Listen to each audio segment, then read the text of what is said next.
नमस्कार। उम्मीद करते हैं आप स्वस्थ होंगे, मस्त होंगे और तंदुरुस्त होंगे। आप अपनी पढ़ाई को अच्छे से कर रहे होंगे।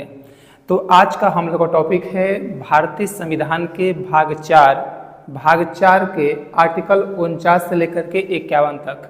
तो आइए हम सीखते हैं कि आर्टिकल 49 में क्या है। तो आर्टिकल 49 में है कि सरकार राष्ट्रीय स्मारकों को सुरक्षा प्रदान करने का काम करेगी। सरकार का काम है कि जो राष्ट्रीय स्मारक हैं, जैसे एग्जाम्पल के तौर पे कि सूर्य मंदिर है, जगन्नाथ मंदिर है, ये दोनों मंदिर पड़ते हैं उड़ीसा में पड़ते हैं।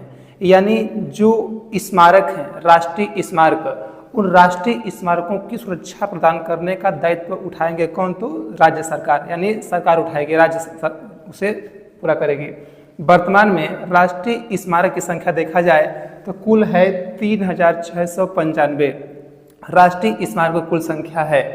आर्टिकल हम बात करें 50 की, तो आर्टिकल 50 में है कि कार्यपालिका से न्यायपालिका को पृथक करना।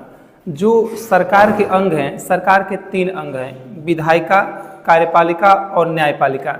तो जो न्यायपालिका है उसको कार्यपालिका से मुक्त करना है, अलग करना है, ताकि जो न्यायपालिका है वह स्वतंत्र होकर के अपने कार्यों को भली भांति कर पाने में सक्षम हो।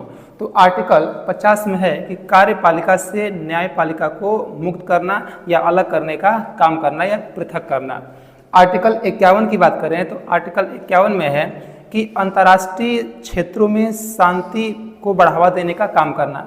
सरकार का काम है कि अंतर्राष्ट्रीय स्तर पर अगर दो देशों के बीच अगर किसी प्रकार की झगड़ा, लड़ाइयाँ या युद्ध चल रहा है तो उसमें मध्यस्थता करके उसमें शांति को बढ़ावा देने का काम करें। आर्टिकल 51 के तहत ही जो भारत है वह यूएनओ का सदस्य बना था। आर्टिकल 51 क की बात करें तो जो आर्टिकल 51 क है उसमें चर्चा है मौलिक कर्तव्य की, जो लिया गया है रूस से। और वर्तमान में जो मौलिक कर्तव्य हैं उसकी संख्या कुल 11 है। कितनी है? 11। उम्मीद करते हैं आपको आर्टिकल 49 से लेकर के 51 तक समझ आया होगा। जैसा लगा अपना विचार देने का काम जरूर कीजिएगा। तो मिलते हैं नेक्स्ट टॉपिक पे। नमस्कार, धन्यवाद।